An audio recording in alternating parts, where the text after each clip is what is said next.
Hey, Dan Fitzpatrick here at stockmarketmentor.com, and I want to look at innovative industrial properties. There's a reason why. This stock is typically not the kind of thing I trade. I would actually prefer to trade.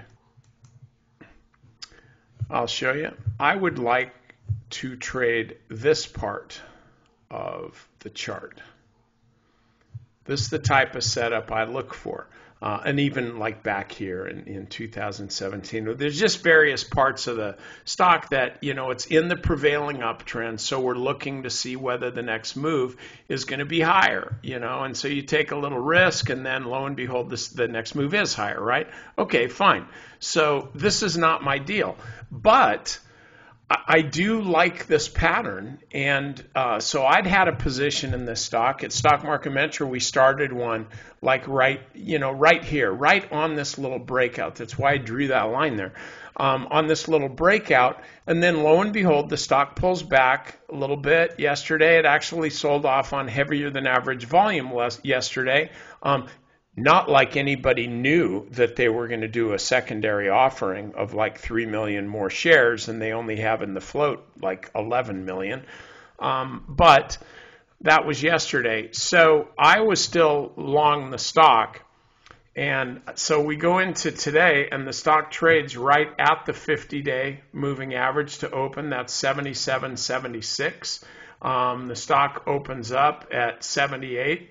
Bucks, so it's very close to the 50-day moving average, and immediately ran higher. Now, on this kind of news where shareholders are going to be diluted, and by the way, the offering price was at like 73.50 or 40 or something like that, so it was well below where the stock is trading now. So with that kind of news, if a stock gaps down and then starts moving higher, that news then is all baked into the stock, and that. It's not like they're going to come out and say, oh, hey, we really are going to be selling more shares. I mean, the news is out. The market's immediately factoring it in, and the factoring in says, no big deal. It's good that they're raising more cash. Maybe they can buy more land so they can grow more pot. Yippee.